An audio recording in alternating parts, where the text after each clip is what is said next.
तो last time पे हम लोगों ने बात की थी कि रिफ्लेक्शन के बारे में सीखा था, लॉज ऑफ रिफ्लेक्शन भी सीखे थे। तो लॉज ऑफ रिफ्लेक्शन में दो रिफ्लेक्शन के लॉज हमारे सामने आए थे। पहला क्या था अनन्या, कि हमारी incident light, reflected light, normal at the point of incidence will lie in the same plane.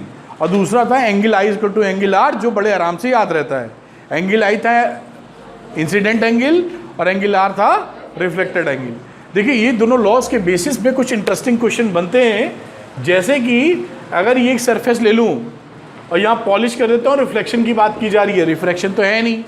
तो अगर मैं सिद्धि से पूछूं कि सिद्धि इसके नॉर्मल एक रे आती है, नॉर्मली फॉल कर रही है, तो इसका एंगल आई कितना है सिद्धि, जल्दी बताओ।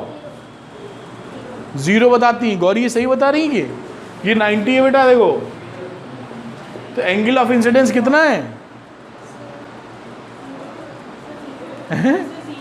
0 होगा। क्यों मयंक, कितना होगा जल्दी बोलो। यही नहीं मालूम तो कैसे पढ़ पाएंगे फिर आगे। हाँ हाँ, नहीं कॉस थीटा साइन थीटा तो बाद में देखेंगे। इसका एंगल ऑफ इंसिडेंस 0 है, क्योंकि एंगल हम लोग लेते कहाँ से हैं, ध्यान रखिए। ये नॉर्मल जो होता है, नॉर्मल उससे जो रे होती है वो कितना एंगल बना रही, दिस इज एंगल आई। अब ये घूम के इसी के ऊपर चढ़ गई है तो आई कितना हो गया, पिचक के 0। क्यों राजनंदिनी, कितना आई है, कहीं और खोई हुई थी इसीलिए पूछा इनसे। एंगल आई बराबर 0, तो यहाँ पर आई 0 है। आई अगर 0 मिस्टर आयुष, तो ये रे किधर जाएगी, अब नीचे फोड़ के निकल जाएगी भाई। हाँ रजनीश, सीधे, क्योंकि हमने लॉ देखा था एंगल आई बराबर एंगल आर, तो यहाँ एंगल आर कितना होना चाहिए 0। तो ये ऐसे पड़ेगी और ऐसे ही वापसी कर लेगी, फोड़ के आगे नहीं जा सकती। ये बाउंडेड एरिया, मतलब वो ट्रांसपेरेंट नहीं है, आगे नहीं बढ़ सकती रेस में लाइट की। ठीक है, तो अगर आपके एग्जाम में सवाल आ जाए कि मिरर के ऊपर अगर एक रे नॉर्मल फॉल करती है तो किधर से जाएगी, तो आप कहेंगे चुपचाप वापस ऐसे जाएगी, due to this reason. Laws of reflection को फॉलो करेगी ना। क्यों, उसमें सेकंड लॉ है एंगल आई बराबर एंगल आर। तो if angle i is equal to 0 then angle r must be 0। तो आप पकड़ पाए होंगे बात, ठीक है। बाकी किसी एंगल पे बन रहा है नॉर्मल से, अगर मान लीजिए 30 डिग्री है, तो ये कितना एंगल होगा सिद्धि, ये भी 30 होगा। इसकी बात कर रहा हूँ जो रे निकलेगी, ठीक। तो ये छोटी सी बात थी जो आप पकड़ सकते हैं। कुछ कहना चाहते हो?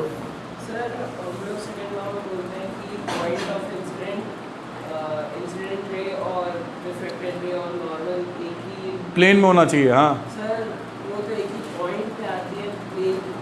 यही तो लास्ट पे लेक्चर में थे तुम, इसीलिए ये सवाल पूछ रहे हो। हमने बताया था ना पिछली बार कि ये जो ये पूछ रहे हैं, ये मान लीजिए एक ऐसे खड़ा कर देते, ये प्लेन है, ये रे आ रही है, बताया था ना पिछली बार आपको। ये रे आने वाली है मार्कर वाली, और एक ऐसे देखिए रे, शायद पकड़ पाऊँ, ये रे जाने वाली है, ये मार्कर वाली आने वाली है, जाने वाली, ठीक है। और नॉर्मली खड़ा हो गया पॉइंट ऑफ इंसिडेंस। अब ये रे ऐसे की जगह ऐसे भी तो हो सकती है, प्लेन की बात कर रहे हैं। अब ये मान लीजिए थोड़ी घुमा दें हम कि रे ये ऐसे पड़ रही है और ये ऐसे जाने लगे, आप सोचो ऐसे निकल जाएगी, तो ऐसे नहीं निकलेगी, इसको ऐसे ही जाना पड़ेगा। ये जिस प्लेन में है ना, उस प्लेन में ही चलेगी कहानी। ये रे ऐसे ही जाएगी, ऐसे नहीं जाएगी, रे ऐसे नहीं जाएगी, ऐसे पढ़ के ऐसे नहीं निकलेगी, ऐसे ही निकलेगी उसी प्लेन में। ये प्लेन जिस प्लेन में ये बनाया, ये समझे। अब आगे बात करते हैं रेगुलर एंड डिफ्यूज रिफ्लेक्शन। तो अब आपसे बात की जाएगी कि रिफ्लेक्शन कितने तरह के होते हैं, तो आप बोलेंगे नॉर्मली 2 तरीके के होते हैं। एक होता है रेगुलर रिफ्लेक्शन, एक होता है डिफ्यूज रिफ्लेक्शन। मैंने आपके लिए 3-3 लाइनें लिख भी दी हैं, जैसे एग्जाम में आए तो आप लिख पाए, है ना भूमिका। तो regular reflection, in regular reflection A parallel beam of light falling reflected is a parallel beam of light in one direction. कहने का मतलब क्या है कि ये नॉर्मली जो होगा स्मूथ सरफेसेस पे होता है, प्लेन मिरर पे। जैसे मान लीजिए शीशा आपने रखा है, ऐसे लिटा के रख दिया शीशा ऐसे, तो ऐसे दिखेगा आपको, ये दिखाया ये, बाकी ये अंदर ऐसे है और कई सारी रेज ऐसे पड़ रही हैं इसके ऊपर, ये देखिए पैरेलल है एक दूसरे के, हैं पैरेलल। तो रेगुलर रिफ्लेक्शन में जब ये जाएंगी तो ये भी पैरेलल हो जाएंगी ऐसे। ये कौन सी रेज हैं? Reflected raise. ये कौन सी है? Incident raise. तो ये किसका बनाया? रेगुलर रिफ्लेक्शन है। This is regular reflection. तो रेगुलर रिफ्लेक्शन में क्या चीज होती है कि अगर किसी स्मूथ प्लेन पर या प्लेन मिरर पर पैरेलल रेज अगर फॉल कराते हैं तो वो रिफ्लेक्ट होने के बाद वो सारी रेज पैरेलली जाती हैं इन वन डायरेक्शन। समझ में आ रही है बात? जिससे बोलेंगे रेगुलर रिफ्लेक्शन। यही बातें इसमें लिख दी हैं जो याद रखनी होंगी आपको। ये कहाँ पे नॉर्मली होता है? स्मूथ सरफेस के ऊपर, जो चिकनी जितनी सरफेस होंगी उस पर होगा। जैसे प्लेन मिरर जिसमें आप दिन में 150 बार शक्ल देखते हैं अपनी, ठीक है ना? और हाईली पॉलिश्ड मेटल सरफेस, नई चमचमाती कार लेके आइए और कलर ऐसा है तो उसमें शक्ल दिखती है, बड़ा मजा आता है और चमकाते हैं हम लोग, नई स्कूटी लाएं, नई स्कूटर लाएं, जो भी। और ये क्वेश्चन एग्जाम में बहुत पूछा जाता है। स्टिल वाटर, रुका हुआ पानी तालाब में है, उसमें आपकी शक्ल दिख रही है, ऊपर वाला रिफ्लेक्शन की नीचे वाला, तब बच्चा जानता किधर वाला है? नीचे वाला है ना, ऊपर वाला, मतलब रेगुलर रिफ्लेक्शन। अगर स्टिल वाटर है तो उसमें आपको शक्ल अपनी कैसी दिखेगी? रेगुलर रिफ्लेक्शन वाली शक्ल दिखती है ना स्टिल वाटर में। चल रहा होगा पानी तो शक्ल देखना मुश्किल रहता है, पानी बह रहा नदी में तो कैसे देखेंगे? नहीं दिखती उसमें। या बकेट में पानी भर लीजिए, पॉन्ड छोड़ दीजिए, बकेट जानते हैं, बाल्टी, बकेट में पानी भर लिया, साफ पानी, और उसमें शक्ल देखेंगे तो दिखती है अपनी। तो कैसा रिफ्लेक्शन होगा? Regular reflection. आई बात समझ में? दूसरे रिफ्लेक्शन की बात करते हैं, डिफ्यूज रिफ्लेक्शन।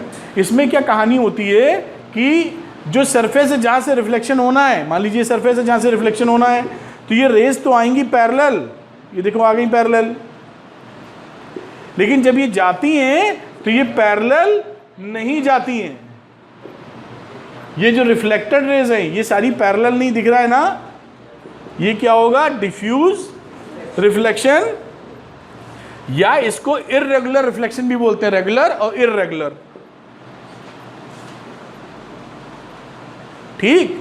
तो इस रिफ्लेक्शन में क्या होगा? इंसिडेंट रेज तो पैरेलल हैं, लेकिन after reflection reflected ray parallel नहीं होती। ठीक है? ये कहां पे मिलेगा? जो रफ सरफेस होती हैं, सब जगह रफ है। ये दरवाजे पे, टेबल पे, मार्कर पे, पेपर पे, कोई भी चीज़ जो देख रहे हैं, हम आपको देख रहे हैं तो आप भी रफ सरफेस हैं, वरना आपकी बॉडी के अंदर अपनी शक्ल दिखती है, हमको नहीं देख पा रहे। हाँ रजनीश, बस यही पूछना था। हाँ जी, यही बताने जा रहे थे, इन्होंने बीच में पूछ लिया। ध्यान रखिएगा कि जो भी रिफ्लेक्शन हो, चाहे रेगुलर चाहे इरेगुलर, उसमें लॉज ऑफ रिफ्लेक्शन फॉलो होते हैं। Angle i is equal to angle r होता है, और पहली वाली लॉ भी फॉलो होती है। तो यहां पर आप ऐसा मत सोचिएगा, सोच सकते हैं कि सर ये तो खटाक से इधर निकल गई, ये खटाक से कहीं और निकल गई, तो एंगल रिफ्लेक्शन फॉलो नहीं हो रहा है। इस तरह हो रहा है कि इसका जो कर्व है ना, वहां पर नॉर्मल ऐसे बनाएंगे आप, और ये एंगल इसके बराबर हो जाएगा। और कोई चीज़ ऐसी है तो उसका नॉर्मल ऐसे कहीं बन सकता है जिसमें आई इक्वल टू आर हो जाए। नॉर्मल अलग अलग होंगे क्योंकि ये सीधी नहीं है, कोई पिचकी है, कोई उठी है, कोई ज़्यादा टेढ़ी है। यहाँ पे अगर रे पड़ेगी तो इसका नॉर्मल कुछ ऐसे बनेगा, और अगर इसी जगह हम बना दें कुछ ऐसे करके सरफेस, तो यहाँ पे पड़ेगा तो नॉर्मल कुछ ऐसे बनेगा। बनेगा कि नहीं बनेगा? तो सब बदल जाएगा ना, एंगल आई एंगल आर। तो एंगल आई एंगल आर हर जगह हो रहा है, हर स्ट्राइक पे हो रहा है, लेकिन वो जहाँ स्ट्राइक कर रहा है उसका नॉर्मल अलग अलग जगह है। किसी का खड़ा है, किसी का लेटा है, किसी का बैठा है। कुछ अंदाजा लग रहा है क्या? दोनों ही केस के अंदर मिस्टर मयंक एंड रजनीश, दोनों ही केस के अंदर लॉज ऑफ रिफ्लेक्शन फॉलो हो रहे हैं। तो अगर कोई पूछे या एग्जामिनेशन में आए तो आप बेधड़क लिखेंगे कि लॉज ऑफ रिफ्लेक्शन, जहां रिफ्लेक्शन होगा वहां फॉलो होंगे। किसी की बात नहीं कर रहा हूं, वो लॉज है। कानून है वो रिफ्लेक्शन का। कुछ बात समझ में आती है क्या? समझ गई है? आगे की बात करें, कोई डाउट? ठीक है।